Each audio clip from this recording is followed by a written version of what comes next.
स्वागत है आपका अपने यूट्यूब चैनल डुगो कोचिंग सेंटर में। ये जो आज की क्लास रहेगी हमारी, ये रहेगी हमारे हिंदी ग्रामर की, ठीक है, हिंदी व्याकरण, जिसमें हमारी ये पहली क्लास है।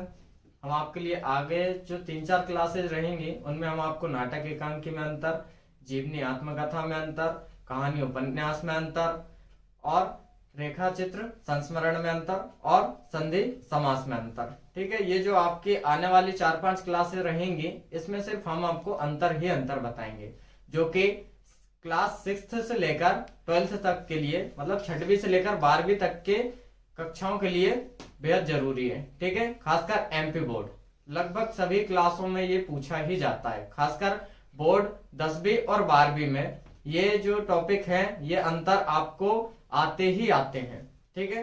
तो आज की क्लास जो रहेगी आपकी, वो रहेगी नाटक और एकांकी की, ठीक है। आप वीडियो को स्किप मत कीजिएगा, क्योंकि ये आप जैसे ही स्किप कर देते हैं तो आपको जो मेन पॉइंट रहता है वो समझ में नहीं आता है, ठीक है। तो पूरी जो आपकी आज की क्लास रहेगी वो पूरी देखिएगा, ठीक है। चलो स्टार्ट करते हैं। क्या है हमारा नाटक और एकांकी। नाटक एकांकी यदि हम हिंदी में बोले उसको तो किसी को समझ में नहीं आएगा। यदि यही चीज इंग्लिश में बोले तो आप कहोगे कि हाँ हमने देखा है। आज के जमाने में कोई भी ऐसा व्यक्ति नहीं है जो कि इन चीजों को ना देखा हो उसने। नाटक को हम यदि इंग्लिश में बोले तो सीरियल, क्या है, सीरियल, याद रखना। नाटक मतलब सीरियल। सीरियल लगभग सभी ने देखा होगा, ठीक है। जैसे साथ निभाना साथिया, ये रिश्ता क्या कहलाता है, और भी जितने भी आपके सीरियल होते हैं उनको क्या बोलते हैं हम, नाटक, ठीक है। क्या बोलते हैं, नाटक। फिर आती है बात एकांकी की। एकांकी मतलब मूवीज, फिल्म, जिनको हम बोलते हैं फिल्म, मूवीज, मतलब लगभग सभी ने ये दोनों चीजें देखी होंगी, ठीक है।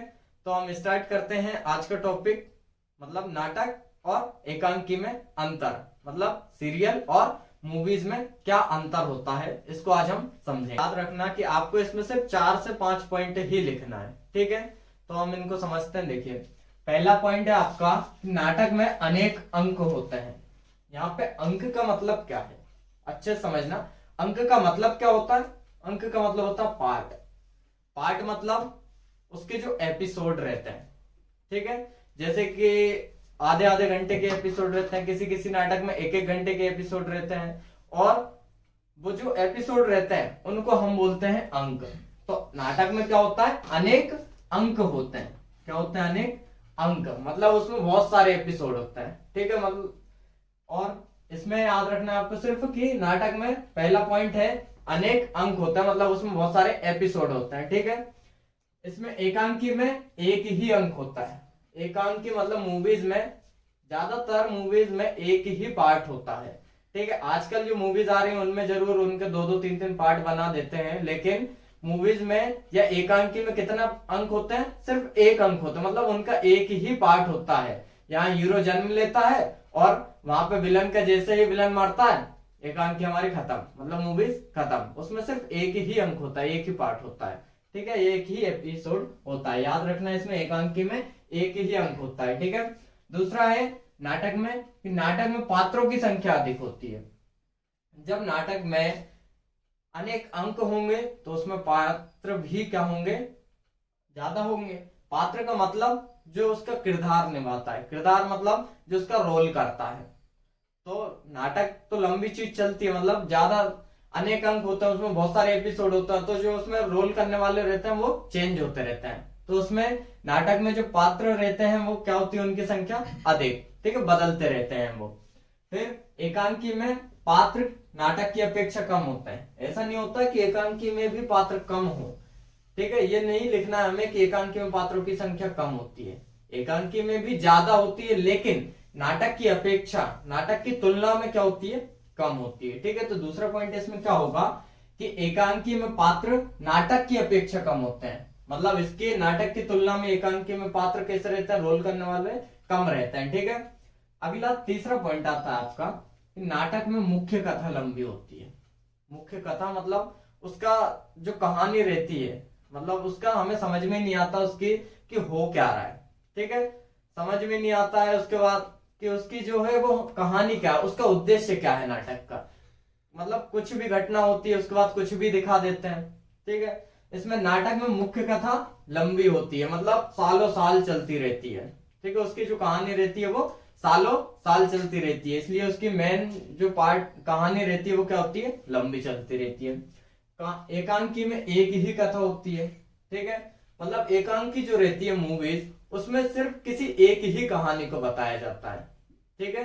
मतलब या तो वो किसी जो भी हमारे वैज्ञानिक वगैरह हैं या कुछ भी, उसमें मतलब किसी के ऊपर से या जो बायोपिक बनाई जाती है वो किसी के भी जीवन के कहानी दर्शाती है, मतलब किसी के भी जीवन को दर्शाती है, ठीक है। तो एकांकी में एक ही कथा होती है, एकांकी में कितनी कथा होती है, सिर्फ एक। और नाटक में की मुख्य कथा कितनी कैसी होती है, लंबी होती है, सालों साल चलती रहती है। नाटक, बहुत सारे नाटक ऐसे हैं जो अभी भी कई सालों से चलते हुए आ रहा है और हमें भी पता नहीं है कि ये कब तक चलते रहेंगे, ठीक है। अगला चौथा पॉइंट आता है कि नाटक का आकार बड़ा होता है, ठीक है। सिंपल सी बात है कि नाटक में जब उसकी मेन जो उसकी कहानी रहेगी वो लंबी रहेगी, कथा जो रहेगी उसकी वो लंबी रहेगी, तो उसका आकार भी कैसा होगा, बड़ा होगा, ठीक है।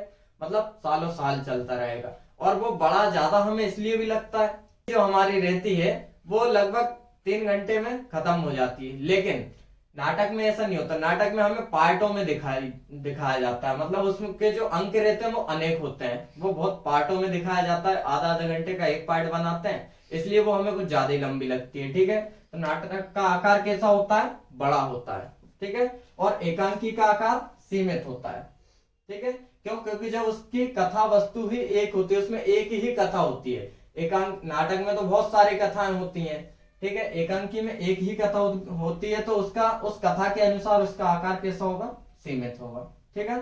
फिर इसमें अगला जो पॉइंट रहेगा आपका, उसमें हमें सिर्फ एक उदाहरण दे देना है, कोई सा भी नाटक, एक उनका मतलब जिन्होंने भी नाटक की रचना की है उनका नाम, और जो उन्होंने नाटक लिखा है उस नाटक का नाम, ठीक है। तो हम आपके लिए बता रहे हैं जयशंकर प्रसाद, जिन्होंने कौन सा नाटक लिखा, चंद्रगुप्त, ठीक है। जयशंकर प्रसाद ने कौन सा नाटक लिखा, चंद्रगुप्त।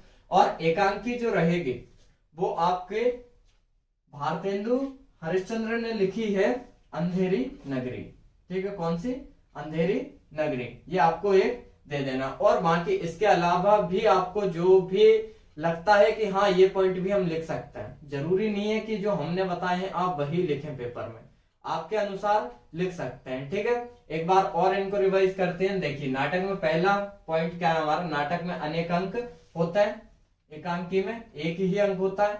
नाटक में पात्रों की संख्या अधिक होती है, एकांकी में पात्र नाटक की अपेक्षा कम होते हैं। फिर नाटक में मुख्य कथा लंबी होती है, एकांकी में एक ही कथा होती है, ठीक है।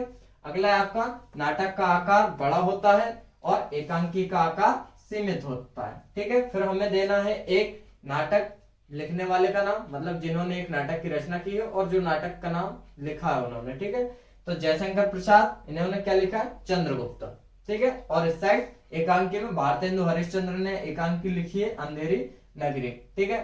आप मतलब उदाहरण इसके और दूसरे भी दे सकते हैं, आप जरूरी नहीं है कि जो हम बता रहे हैं सिर्फ आप वही दें, ठीक है। और इसमें आप पॉइंट भी दूसरे लिख सकते हैं, ये बिल्कुल जरूरी नहीं है कि जो हम बताएं या कोई भी बताए तो हम सिर्फ वही लिखें, ठीक है, ये बिल्कुल भी जरूरी नहीं है। तो आज की क्लास थी हमारी, ये नाटक एकांकी की थी, ठीक है। उम्मीद करता हूं कि ये जो क्लास थी आज की हमारी, ये आपको दोस्तों, तो ये थी आज की हमारी नाटक एकांकी क्लास।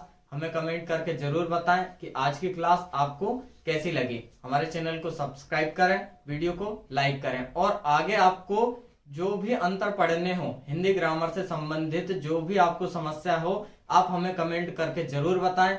हम आपके लिए अगली क्लास में वही समस्या का हल लेकर जरूर आएंगे। धन्यवाद।